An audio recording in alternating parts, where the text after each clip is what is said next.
Hello there, Internet. It's Patrick, and it is way after work. Here, let me turn the light on real quick. Hey, there you are. As you may have noticed, I'm not wearing scrubs right now. I'm not wearing a uniform.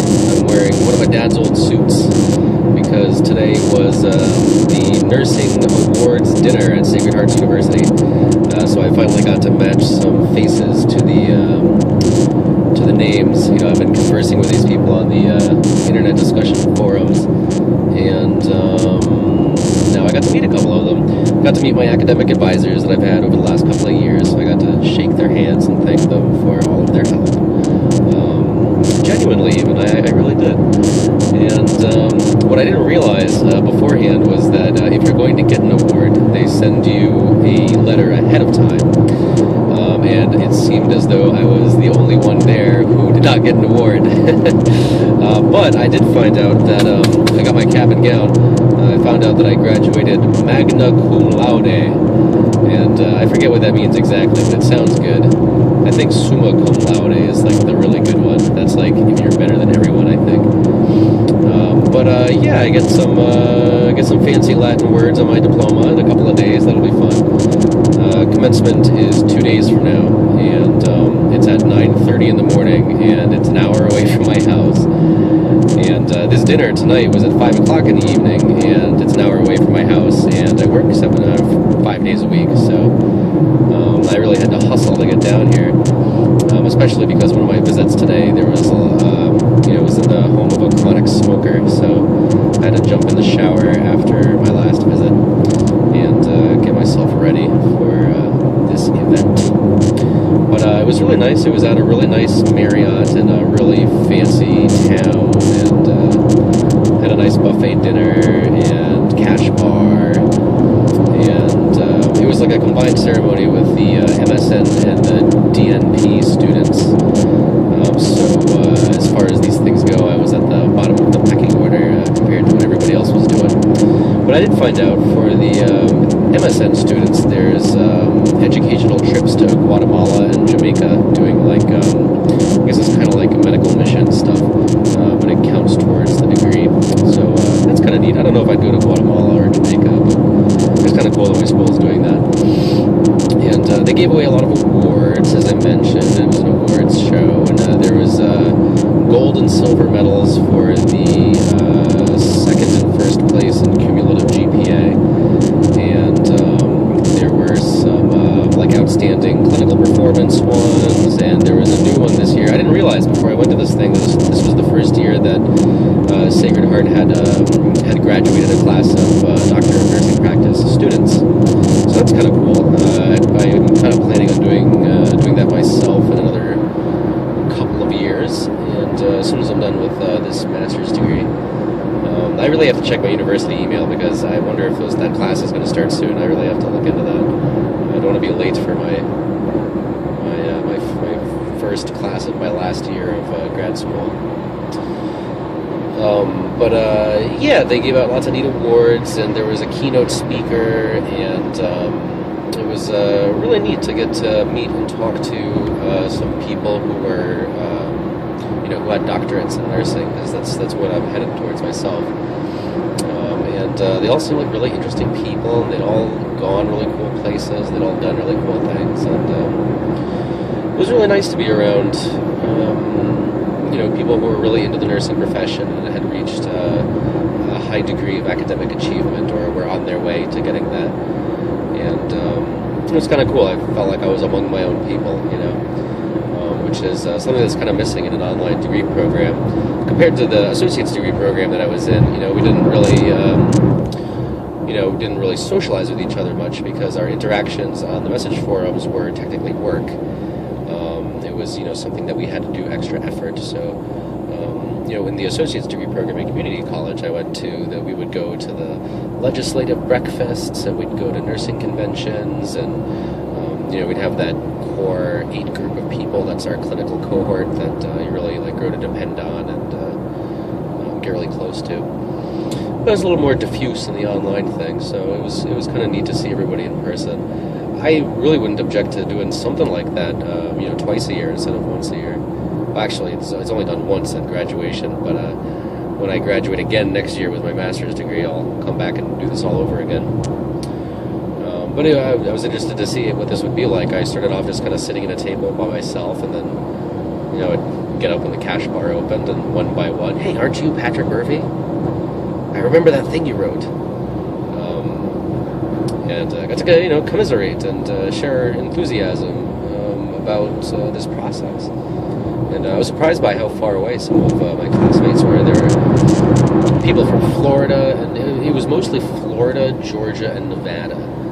Or Nevada, however you say that blasted wasteland of a desert. And I wonder why those three. Maybe it was just luck of the draw, or maybe this program is really popular in those geographical areas.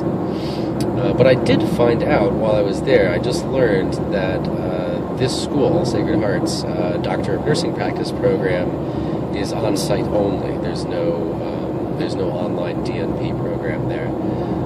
But I know from looking around on the internet, there are other, well-regarded schools that do have online DNPs. So if there's no DNP online at SHU in a couple of years, I guess I'm going to pull up Anchor and go somewhere else. Although I may do Sacred Heart Online again in the future for that Master's in Applied Psychology for Organizational and Institutional Psychology. Just because I find people's workplace behavior baffling, and I would like to have a scientific model for understanding it. But next up, MSN, CNL, then DNP, and then see where I go from there. The joke that I made to my academic advisor, upon meeting her for the first time, was that she expressed sympathy that I was not taking a break and I was going right into my next degree program. And I'm like, oh no, this is how I want it. If I stop going to school, they'll expect me to start paying those student loans back. It's a really popular joke with the educational crowd. They all got it. It was very nice to meet my current academic advisor because she is really funny. She is a card and just a really interesting individual. And it's a shame we don't get more time to interact. But, it's a small field in the nursing profession, and I'm sure many of these people I will be bumping into again. I was kind of half hoping I would run into the nurse administrator who got me to go to Sacred Heart in the first place. She was director of nursing at the nursing home that I worked at, and she wrote me a letter of recommendation and recommended the program to me, recommended me to the program. But I guess she's not active at the level where she comes to the awards dinner. But the school is in her neighborhood. But I'll run into her someday, maybe.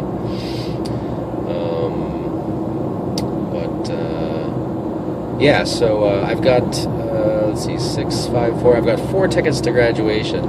Yeah, I didn't even realize I got tickets to graduation, and I don't really have anybody to invite anyway. So one of my classmates, I gave her 2 tickets, and I have 4 left. I don't really have anybody to give them to. And I don't really care. I barely want to sit through it. I wouldn't want to inflict it on anyone else. But maybe I can get somebody to come with me and take pictures or something. Because this will be the last bachelor's degree I ever get, most likely. After this, it's all graduate degrees. I can't think of any possible reason why I would need another bachelor's degree in anything. I can't think of a good reason to even have a bachelor's degree except to make you eligible to go to grad school, Not a whole lot you can do with a BSN. I mean, with a bachelor's of science in general. Not so much in nursing, but of course, bachelor's in nursing will take you very far indeed, but not really much farther than an associate's degree in nursing will take you.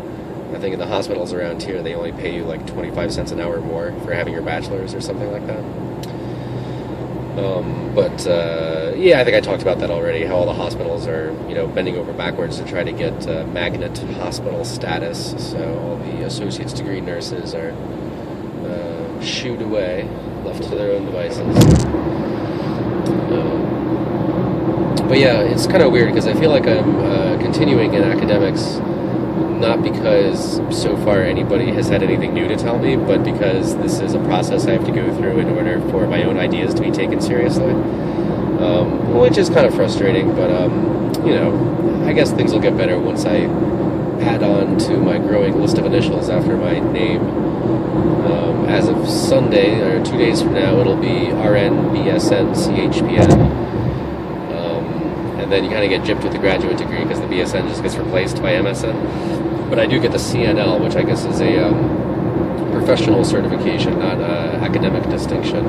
So it would be RN, MSN, CHPN, CNL, I guess. I don't know what the correct nomenclature is or what the syntax is for putting those together.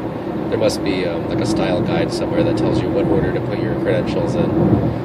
They would probably know at the school, right? Yeah, they'd be able to tell me probably. Yeah, I'm putting together a nice collection of certificates of achievements and awards and whatnot for over my fireplace, which is broken still, but it's summertime, so who cares? But yeah, I think so far up there I've got my associate's degree diploma, my Phi Theta Kappa certificate, I've got my CHPN certificate, and let's see, that's 3. And I gotta frame another one. What was that other one that I got? There was one I got from the UConn School of Medicine for taking medical students along with me for home care visits. And they got to see some really intense stuff. They had really interesting things to say about it in the car rides to and from the visits. And they wrote me like personal thank you notes, and they gave me like a little certificate for helping out these budding young doctors who themselves are really interesting people. And definitely like doing that sort of thing, as I talked about in my last video. So much of my daily grind is like me alone in my car, stressing out over how I'm going to get all of these things done. And just to kind of give you an idea of the kind of things that I will be juggling in my mind in a particular day. Like, let's say I start off with 4 scheduled visits to get done in an 8-hour workday, and then, out of a caseload of 14, 15 patients. And then, in those 14, 15 patients, everything might be fine, but like in a single day, one person might, not be waking up anymore. Another person might fall and injure themselves, and, another person might have a change in condition, and then another person might unexpectedly run out of medications, and then, all this stuff. And I have to work really hard to keep the tension out of my voice because, sometimes, clients and families would say on the phone, "Oh, I'm sorry to bother you," and I have to tell them, no, bother me, please. I worry about the people who don't bother me, then I don't know what's going on. But I'm really looking forward to there being better technology to help me organize myself and to help me approach complicated multi-level problems, problems that involve my physical location in space. And, I was thinking about this the other day, like, in that little, mini census of, or sample of, 13 to 15 people, you've got, X number of people, let's say 10 people, and each of those people might have, 10, 15 different diagnoses and conditions, even if some of them are just history of. And then for each of those diseases or disorders, there's one or more medications, or medications that may serve multiple purposes. And then, so, if there's individuals, diagnoses, treatments that occur at different times, and then all of this stuff has to be evaluated, like that's what I'm managing. How are people responding to their medications? How are they reacting to their disease processes? And then there's the family caregivers that add like a whole other layer of complexity onto it. So I'm very happy to report that as of tonight, I am off work, paid time off for 9 days, 5 days. No, I just realized it's 10 days now because our receptionist, who's very smart and very helpful, sent me an email reminding me. I sent out an email to everybody in the office saying that I'm on vacation until Monday, I think it's May 27th. And the receptionist emails me and said, "Are you sure you're coming back May 27th? Because that's Memorial Day." And of course, she knows me pretty well by now, and she knows I have no idea when holidays are. So I'm glad she sent me that message. And I'm really looking forward to not thinking about nursing or case management or end-of-life care or pain and symptom management or, clinical nursing leadership or anything for a good solid 10 days. I'm not really going anywhere. I'm just going to stay at home. My birthday's next week on Wednesday. I turn 32 for those of you keeping score at home. And my birthday party's not until June 1st, though, because the Saturday after my birthday, there's the local New London Music Awards, party, ceremony or what have you. And didn't want to compete with that for my birthday party, so I moved it up a week. But that looks like it's going to be a lot of fun. People are going to camp over, and one person at least is going to camp her Volkswagen in my backyard and sleep in her car. That's kind of cool. And we got the fire pit ready, and we're going to ceremonially burn things and make kind of a burnt offering of anything we want to ceremonially destroy. And I'm going to get a keg again. That's always fun. We're going to have a DJ. See, DJ's been coming to my parties. Shout out to DJ Snakefeather, because he's pretty badass. Or is it DJ Snakefeathers? I forget. Well, anyway. But yeah, it should be a pretty epic birthday party. I used to throw pretty good parties. 5 or 6 years ago, we'd get the crowd from my local pub. I think before my local pub turned into the local music nexus, there would be certain occasions when a lot of my old friends from the local music scene would come over to my house and enjoy my backyard and my lake until the sun rises. And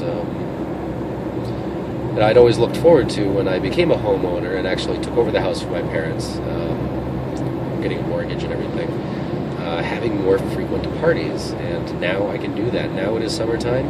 And I took a Facebook poll, and I put the question out there, and my party-going peeps would like a party every 2 weeks. So that's what we're going to try to do over the summer, a party every 2 weeks. I wonder if they can give me like a package discount on multiple keg rentals. I'll have to talk to those guys. It's a mom-and-pop outfit, so they might work with me.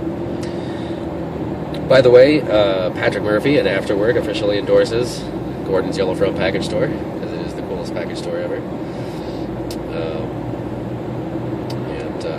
So we got into an interesting conversation on my Facebook recently about lawn care, and up until recently, my lawn was getting mowed every 2 weeks by a service, and it really just had kind of like an overly neat and fussy, kind of sterile appearance to it.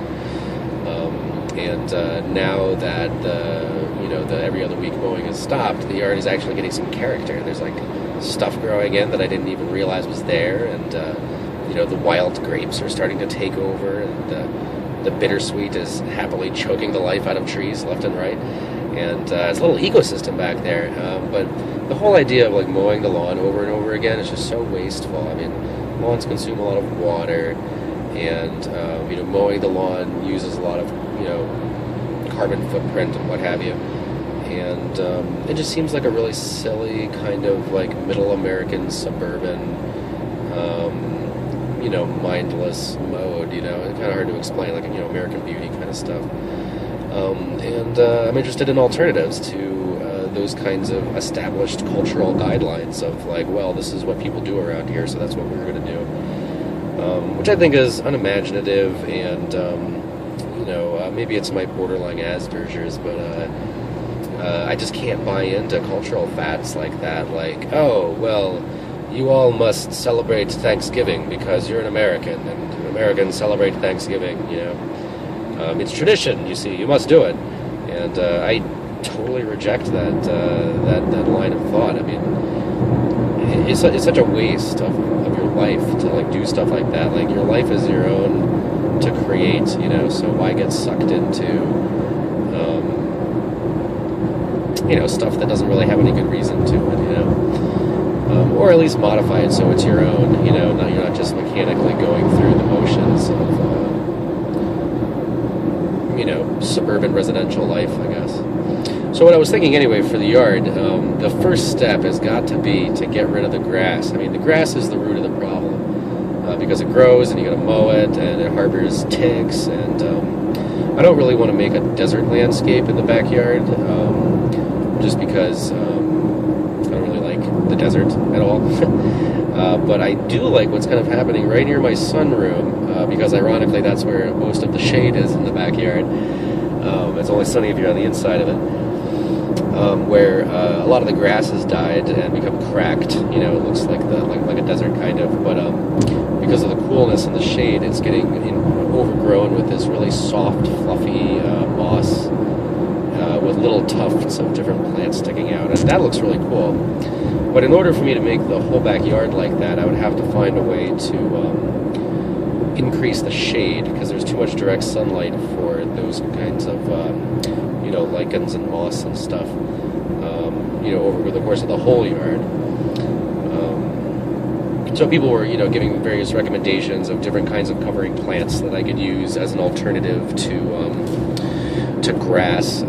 Got some really useful info from Aunt Liz. Shout out to Aunt Liz. My Aunt Liz sent me a link to where I can buy the seed for like a mix of things that are not grass but that are also good to walk on, like clover and little flowers and stuff. And the people who are actually into landscaping were all about, oh well, you can't get rid of the grass or you're going to have lots of weeds. And I think weeds get a bad rap. Some of those weeds are some pretty interesting plants actually, and for reasons not the least of which is that they can survive damn near anywhere. So it's just a question of which weeds, But what I would like to do is find an environment in nature that matches what I want my backyard to look like, and then with the help of maybe one of my friends who's a plant bio major, or my mom who has a degree in botany, analyze what the actual conditions in that environment are, like soil composition and how much shade, or like what percentage of shade from which direction or whatever, and what plants are there, what kind of nutrients do they need, and what kind of microbes are there, what kind of insects, and then just try to reproduce those conditions in my backyard. What would be really neat is if I could find some kind of synergistic combination that not only doesn't need maintenance, but also aggressively outcompetes other people's plants, and maybe like invades the neighborhood. I think that would be kind of cool. Find a blend of invasive species that brings about the plant life apocalypse in my neighborhood. That would be kind of fun. My sister would like me to cultivate a small poison garden, which I think is a cute idea. I like the idea of having like a little stone, little like raised garden of poisonous plants like nightshade and things like that. But then my mom pointed out that may constitute an attractive nuisance, and it might nullify my homeowner's insurance, and I certainly don't want to do that. So although it's a neat idea, poison garden may have to be put on the back burner. And then I suggested, well, what if I put a warning sign in front of it saying that those plants are poisonous? And then either my mom or my sister very reasonably pointed out that would make it an even more attractive nuisance. So much for that idea. But I'm excited about the wild grapes. Maybe I could make wild wine. That's what you make from wild grapes, right? Wild wine. I have a couple of friends who brew their own alcohol. Maybe they can guide me in that.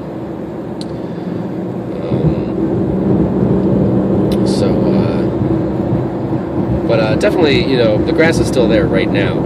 It's still something I have to deal with, like, at the moment. So definitely will be firing up that riding mower and just giving it a little trim. I'll set the lawnmower to the highest setting possible, leave it as long as I can. But then I had some fun thinking up some really wacky ideas, ways to get rid of the grass. I used to do this with the American flag hanging up outside the hotel across the lake from my backyard. Me and some of my good friends would kind of brainstorm ideas to destroy the flagpole and or the flag from where we were across the lake without getting caught. We had to destroy it completely. So some of those ideas translated over to killing all of the grass. Like, I thought it would be cool to get a gently oscillating Fresnel lens and then just dry out and or burn the grass from the roof of the house by pointing a big magnifying glass on it. Fire is not a very attractive method because, there's always the risk you'll burn the house down. And then, that just sort of leaves poisoning and, but, maybe altering the soil composition and then increasing the shade. Although I can't think of a really easy way to increase the shade because trees take a long time to grow. Although I guess it's possible to purchase fully grown trees, but I got to imagine transporting them is expensive. And I would just leave it to run wild if not for the ticks. We're in tick country, is the thing. So there's other nuisance animals in the area, so I can't just let it grow. But the ticks are the big thing. I find a couple of ticks on myself a year. Very glad I haven't gotten Lyme disease yet. I just gotta be vigilant and keep looking.